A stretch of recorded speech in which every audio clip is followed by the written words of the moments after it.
रूप बनायो हरि ने आज बामन रूप बनायो। बामन रूप बनायो हरि ने आज बामन रूप बनायो।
यज्ञोपवीत पहिरायो हरि ने आज बामन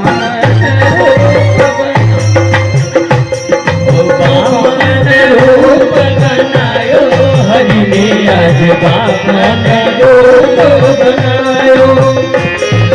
बामन रूप बनायो हरि ने आज बामन रूप बनायो।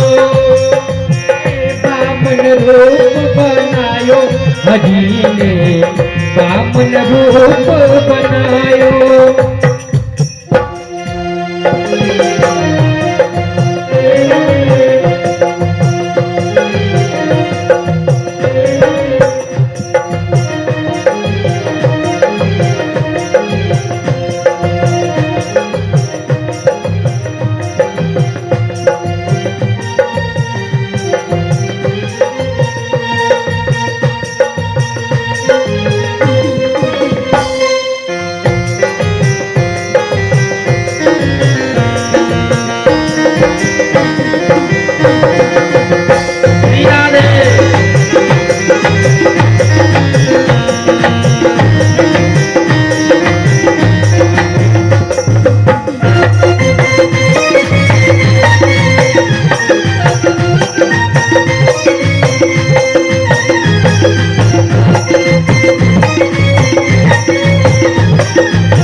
निज निज भेंट लगे देन सब, निज निज भेंट लगे देन सब, निज निज भेंट लगे देन सब, निज निज भेंट लगे देन सब। देवन मन हर्षायो, देवन मन हर्षायो, बामन विप्र ब्रह्मचारी को, बामन विप्र ब्रह्मचारी को, बामन विप्र ब्रह्मचारी को, बामन विप्र ब्रह्मचारी को। ओ देख सबन सुख पायो हरि ने आज बामन रूप बनायो, बामन रूप बनायो हरि ने बामन रूप बनायो। सभी लोग ताली की सेवा करते हुए अवसर बार बार मिलने वाला नहीं, सको जी लीजिए।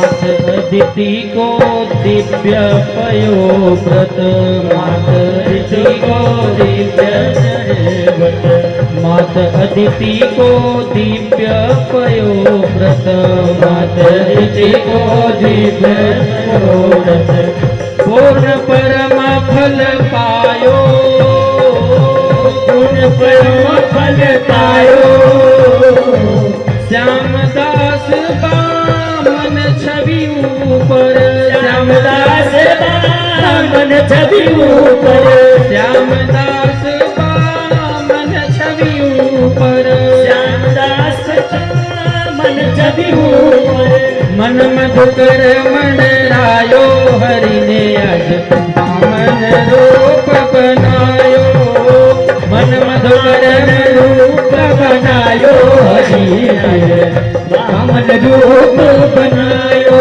बामन रूप बनायो हरि ने आज बामन रूप बनायो बामन रूप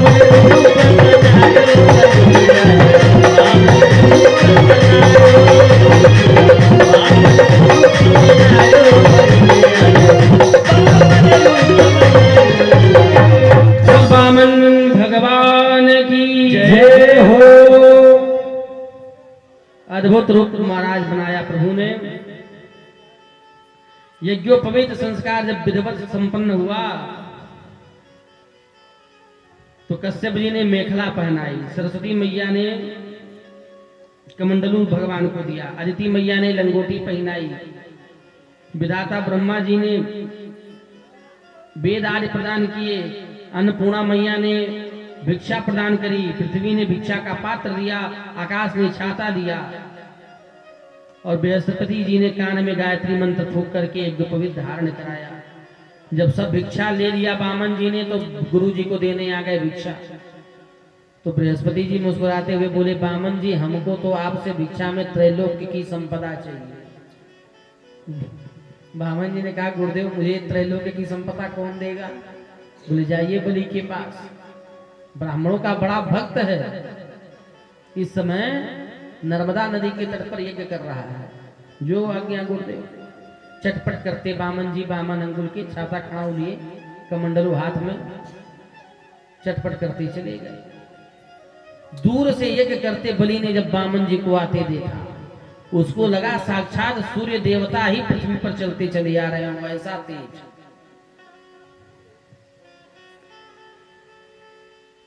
ब्रह्मर्षि नाम तपः साक्षात मन्ने त्वाम व्यर बपुर धनम।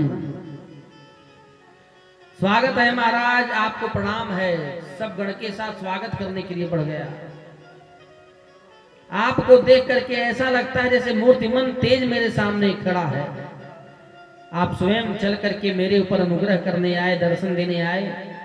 कहिए सरकार मैं आपकी क्या सेवा कर सकता हूं? जो भी इच्छा लेकर के आए हो निसंकोच होके बोलना, जो कहोगे वह तुम्हारे सामने ला करके खड़ा कर दूंगा।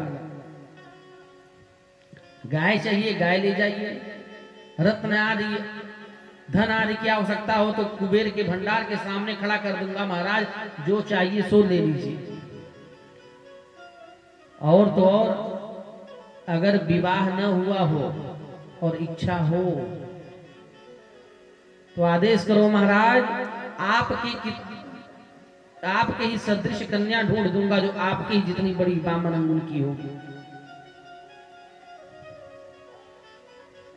भगवान बामन पहले तो मुस्कुराए। बामन जी ने कहा, वाह बलि महाराज, जैसा सुना था आपको बिल्कुल वैसा ही पाया। आपके पिता विरोचन क्या कहने, ब्राह्मण को सब कुछ दान दे दिया है? विरोचन के पिता प्रहलाद खंबे में से नरसिंह जी को प्रकट कर दिए। प्रहलाद के पिता हिरण्यकशिपु और उनके भाई हिरण्याक्ष, उनके बल में के बारे में क्या कहना। लेकिन उस विरोचन के खानदान में बलि तुम भी कम नहीं हो। अब बलि आंख फाड़ फाड़ के देखिए, बामन अंगुल का ब्राह्मण पूरे खानदान का नाम बता दिया। कहीं बैठिए, आपको अपने वंशावली के बारे में अगर सुनने को मिले तो अंदर से बड़ा श्रद्धा उमड़ता है।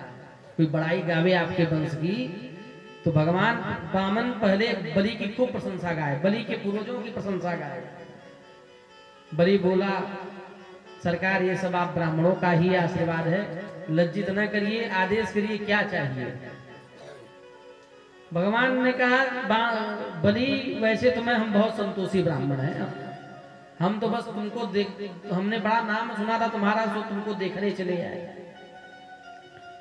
बलि ने कहा, सरकार इस तरह की बात हमसे न बतलाइए। क्यों? बोला, मुझे मालूम है ब्राह्मण बिना जरूरत किसी के दरवाजे पर तो देखने नहीं जाते, आप आए हो तो कोई ना कोई कामना लेकर के आए हो, बिना मतलब के पंडित जी किसी के दरवाजे पे नहीं जाते और जाना भी नहीं चाहिए।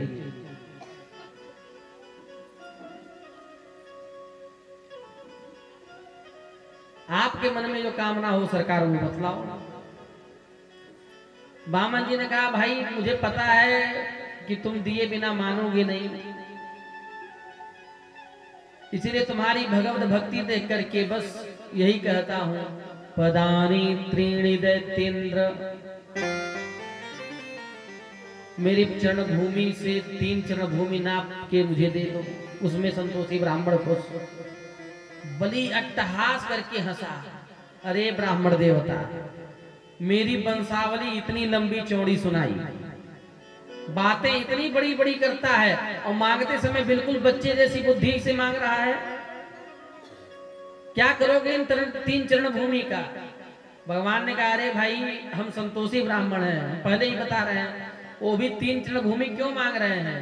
कहीं भी जब भजन करने बैठते हैं तो तुरंत लोग भगा देते हैं, बाबा भाग यहाँ से, आज माला झोली लेके बैठ रहा है, कल ले आके शिवलिंग बना देगा, परसों मंदिर बना देगा, नरसों से हर हर महादेव, तो लोग भजन नहीं करने देते हैं। इसीलिए अपने प्रयोग के लिए 3 चरण भूमि रहेगी तो वहां बैठ के भजन कर दूंगा, बस इसीलिए 3 चरण भूमि चाहिए, उससे ज्यादा नहीं चाहिए। बलि अवाक रह गया, वास्तव मानना पड़ेगा ऐसा संतोषी ब्राह्मण तो आज तक नहीं मिला मुझे। भाई मान गया बात, चलो ठीक है भाई, हम आपको वचन देते हैं, जाओ जहां से इच्छा लगे, आपको उचित भूमि दिखे 3 चरण भूमि नाप लीजिए। वामन जी ने कहा, ऐसे थोड़ी नापेंगे, पहले संकल्प करो। बलि हाथ जोड़ ले, सरकार अरे अपनी इज्जत का नहीं तो मेरी इज्जत का तो ख्याल करो, कोई पूछेगा क्या कर रहे हो तो भूमि दान कर रहे हैं, कितना कै बीघा, 3 चरण। राजा चक्रवर्ती सम्राट है बलि, बोले सर कोई पूछेगा तो मैं किस मुंह से कहूंगा कि 3 चरण भूमि में दे रहा हूं, कितने, अरे मेरी इज्जत के बारे में सोचो सरकार, ऐसा न करो। वामन जी ने कहा, देखो नियम नियम होता है, दान देना है तो तुमको संकल्प तो करना पड़ेगा।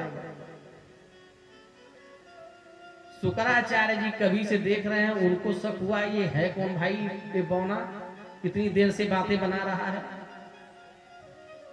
आंख बंद करके ध्यान किया शुक्राचार्य जी ने, तो भगवान के दिव्य हाथ पर सब दिखाई पड़ गए।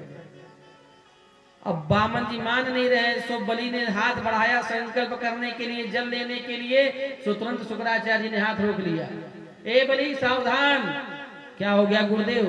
बोले ध्यान से देखो ये कौन है। बलि ने कहा, सरकार वामन है। बोले अरे ध्यान से देखो, ये न वामन है न 53, तो कौन है? बोले ऐसे वैरोचने साक्षात भगवान विष्णुरव्यय, कश्यपाद अदितेर जातो देवानां कार्य साधक।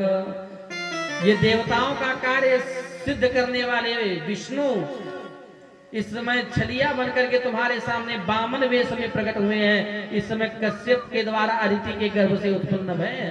यही मोहिनी बनकर के आके छल करके तुम लोगों से अमृत छीन के ले गए, और इस समय वामन बन के तुम्हारे सामने खड़े हैं। संकल्प तो करना मत, 1 चरण भूमि में तो त्रैलोक के नाप लेंगे, तुम्हारे पास 3 चरण भूमि देने के लिए जमीन भी नहीं बचेगी। अब वामन जी का मुंह गिर गया, बाबा ने सब गड़बड़ कर दिया। बलि ने गुरुदेव से हाथ जोड़ा, गुरुदेव आप बतलाइए, ठीक है मैं मान रहा हूं संकल्प नहीं हुआ, पर मैंने इतना इस जबरदस्ती किया कि मांगो मांगो मांगो, तब तो इन्होंने मांगा। और जब ये मांगे, मैंने वचन दे दिया कि मैं दूंगा और मैं देने के बाद मुकर जाऊं कि नहीं दूंगा, तो ये तो बेईमानी हो गई, तो मैं झूठा कहलाऊंगा।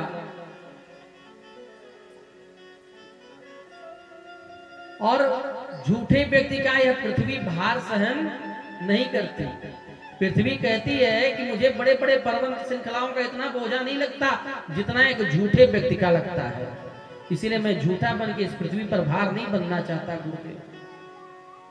तो शुक्राचार्य जी ने समझाया, देखो बलि, कुछ जगह 6 जगह ऐसे भी होते हैं जहां झूठ बोलने से पाप नहीं लगता।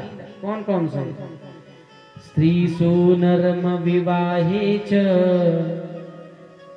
विद्यर्थे प्राण संकटे गो ब्राह्मणार्थे हिंसायाम नानृतं स्याब्जगुप्सितं नानृतं स्याब्जगुप्सितं।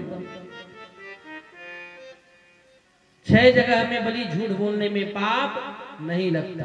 पहला, स्त्री से, स्त्रियों से झूठ बोलने में कोई पाप नहीं लगता। बोल वृंदावन बिहारी लाल की जय हो। ऐसा क्यों? बोले माताओं का स्वभाव है, कहीं जाती है, शादी विवाह पड़े, कथा भागवत पड़े, आरे बगले के का पहन ले, के कितना महंगा पहन के आये, केकर का व्यवस्था, कुछ पसंद आएगी, घरे गईले बाद पहला फरमाइश, हार पहन के आई, मुझे दिखा रही थी, मेरा भी नाम नहीं जो न ले लूं। आप बोल दो महाराज किसी तरह घर का खर्चा चला, मुझे हार पहनना है, तो और हार आवे चाहे न आवे महाराज, पर महाभारत वहीं हो जाएगी।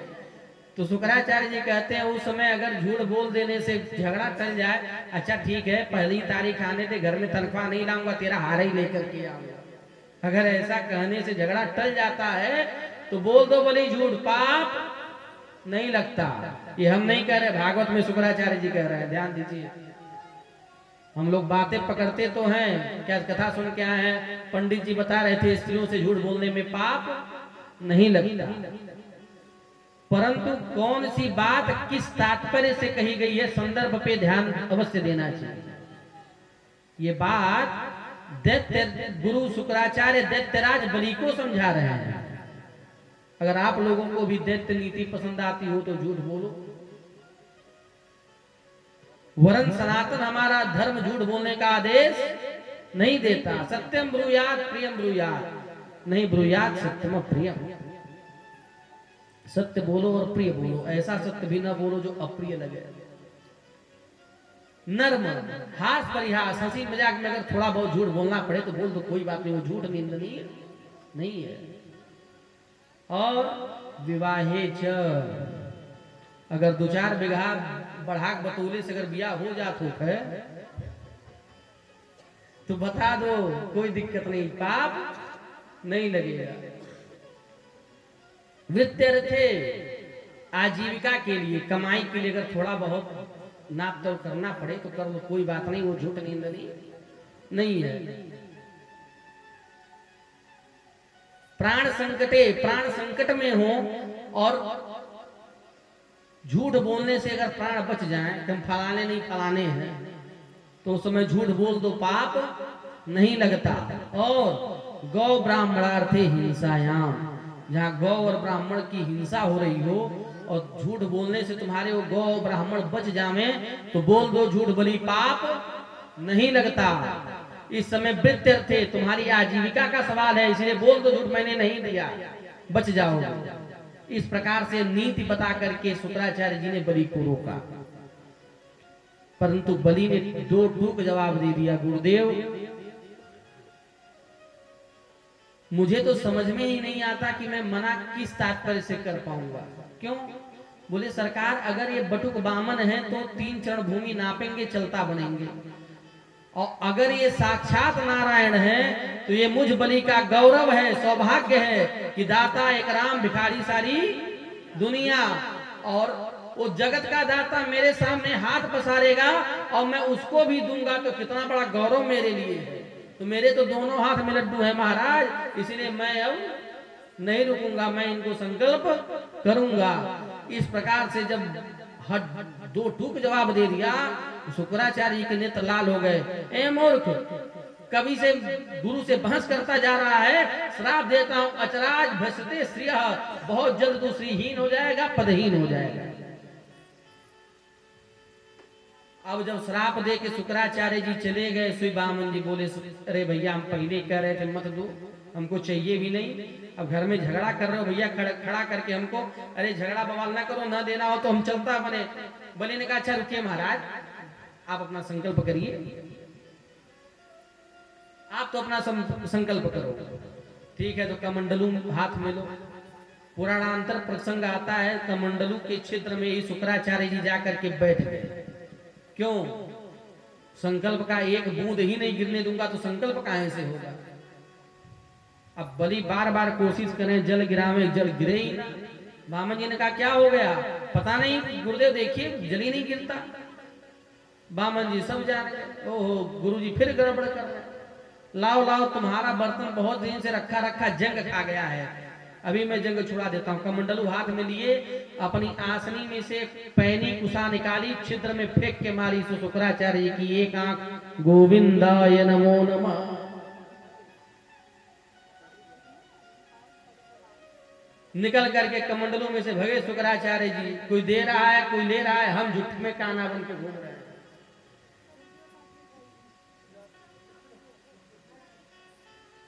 एक ही आंख क्यों फोड़ी?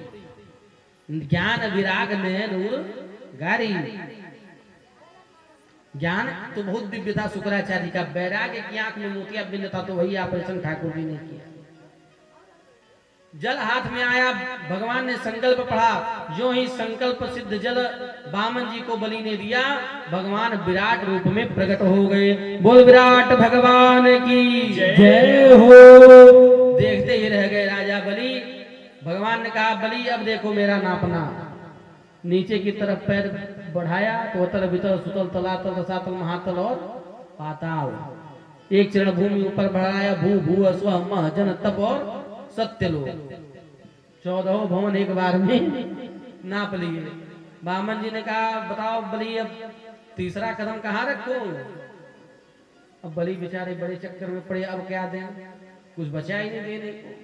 अब 3 चरण भूमि का संकल्प हुआ, अभी 2 ही हुआ। तो बलि ने कहा सरकार ये बताओ कि धन बड़ा कि धनवान। तो बामन जी ने कहा धनवान बड़ा है, धनवान है तभी तो धन एकत्रित कर रहा है।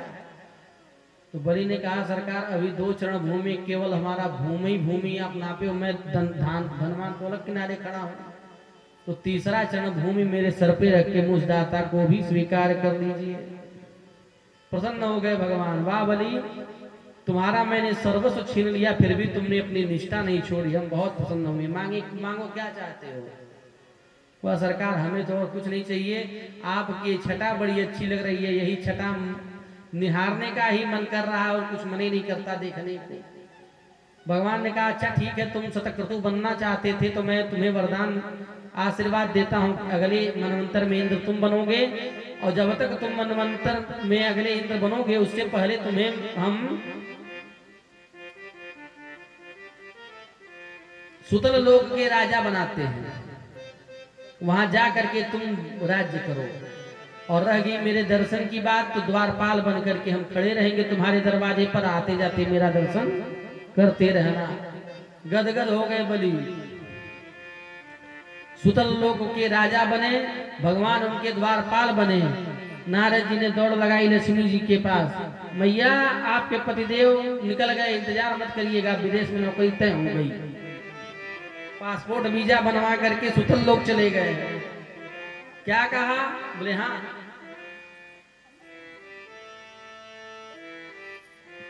अब कैसे नारायण को वापस लाया जाए। लक्ष्मी जी भी एक देवी का रूप बना के रास्ते में बैठ गई सुतल लोक में जाके। बलि निकल रहे थे, देखा है कि स्त्री बैठी रो रही है। बोली देवी जी क्या कष्ट है, क्यों रो रही हो? बोले क्या बताऊं महाराज, रक्षाबंधन का पर्व सामने आ गया है, मेरा कोई भाई नहीं है इसीलिए रो रही हूँ। तो बलि ने कहा मेरे पास भी कोई बहन नहीं है, क्यों ना तुम मुझे राखी बांध दो, मैं तुम्हें अपने धर्म की बहन स्वीकार करता हूँ, तुम मुझे अपने धर्म का भाई मान गदगद हो गई लक्ष्मी जी। हाँ भैया ये तो बहुत अच्छी बात रही। रथ में बैठा करके बलि साथ में लाए सुतल लोक। अब जो मेन गेट से एंट्री हुई लक्ष्मी जी की, सोई बामन जी ने देखा आप देवी जी कहाँ। तो सरकार आपको खोजती खोजती आ गई। रक्षाबंधन का दिन आया, बलि के हाथ में राखी बांधी लक्ष्मी जी ने। बड़ा गदगद हुआ बलि, जीवन में बहन पहली बार इस कलाई पर राखी बंधी है, क्या मांगती हो मांगो। बोले भैया हमको क्या चाहिए, भगवान का दिया सब कुछ है। अरे बस एक भाई नहीं था, वो भी कमी आज पूरी हो गई, और मुझे क्या चाहिए। बोले नहीं कुछ तो तुमको मांगना पड़ेगा। अच्छा ठीक है तो संकल्प करो। जो संकल्प का नाम सुना बलि थर थर कांपे। बहन हमारे यहाँ सब झगड़ा इस संकल्प की वजह से हुआ है। संकल्प, अरे भाई मैंने तुम्हें वचन दे दिया कि मैंने दिया, तो मेरे वचन का तो विश्वास करो। अरे भैया हमको खूब विश्वास। तो मांगो क्या मांगती हो। तो लक्ष्मी जी ने कहा वैसे भैया और तो सब चकाचक है, बस एक द्वारपाल की कमी खल रही थी। बलि तुरंत चौंके, बोले देवी जी आप कौन हो, अपना रूप पहले बतलाओ मुझे। तो लक्ष्मी मैया प्रकट हो गई। जो लक्ष्मी जी का दर्शन बलि ने किया, दौड़ के गए दरवाजे पर बामन जी को पकड़ के लाए, और लक्ष्मी जी का हाथ लेकर के बामन जी के हाथ में दे दिया। लो सरकार आज के बाद मैं जान गया तुम दोनों पति पत्नी महा ठगिया हो। एक लोग आए हमको चल के ले गए जगन्नाथ, और आप आई हमसे जगन्नाथ को ही छीन करके ले जा रही है मांग करके। देखिए दुनिया में लोग दो ही लोग के सामने हाथ पसारते हैं, या लक्ष्मी जी के पास या नारायण के पास। लक्ष्मी जी के पास लोग ज्यादा हाथ पसारते हैं, परंतु धन्य है बलि, जगन्नाथ को भी दिया, और जगन्नाथ लक्ष्मी जी को जगन्नाथ जी को ही दे दिया। लक्ष्मी जी को और नारायण को दोनों को देने का गौरव प्राप्त हुआ, उसका नाम बलि। शब्द ही प्रचलित हो गया बलिदान। कोई देश के लिए बलिदान हो जाता है, कोई धर्म की रक्षा के लिए बलिदान हो जाता है, शब्द ही प्रचलित हो गया बलिदान। श्री सुखदेव जी महाराज परीक्षित जी से कहते हैं, परीक्षित एक बार सत्यव्रत मनु की प्रलय काल तक रक्षा करने के लिए भगवान ने मत्स्य अवतार भी धारण किया था। इसी के साथ अष्टम स्कंद को विराम। अब नवम स्कंद में 24 अध्याय हैं। 12 वंशों में सूर्य वंश जिसमें आए राम जी, और 12 अध्यायों में चंद्रवंश जिसमें आए श्याम जी। तो रामचंद्र जी की एक कथा को हम लोग केवल आचमन करते हुए आगे बढ़े, क्योंकि न शक्यते तम विस्तर्तुम वक्तुम वर्ष शतैरपि। अगर विधि पूर्वक सूर्यवंश की कथा सुनाई जाए तो 100 वर्ष में भी सुनाई नहीं जा सकती।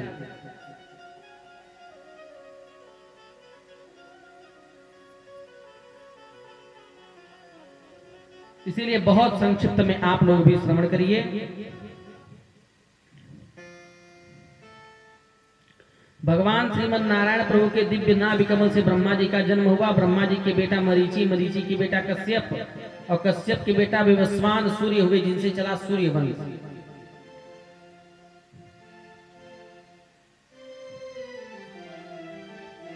महाराज विवस्वान सूर्य के वंश में आगे चल के इक्ष्वाकु, नृग, सरयाति, धृत, हृष्ट, करुण, स्नेहसी, पुषग्र, नभग, कवि 10 पुत्र हुए। इन्हीं 10 पुत्रों से ही सूर्य वंश का विस्तार हुआ, और इन्हीं के कुल में महाभागवत अम्बरीश जी उत्पन्न भये।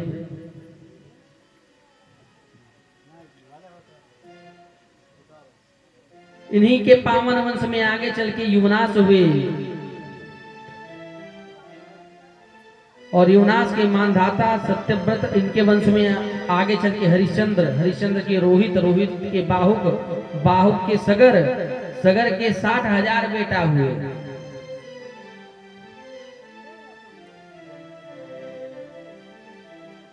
अब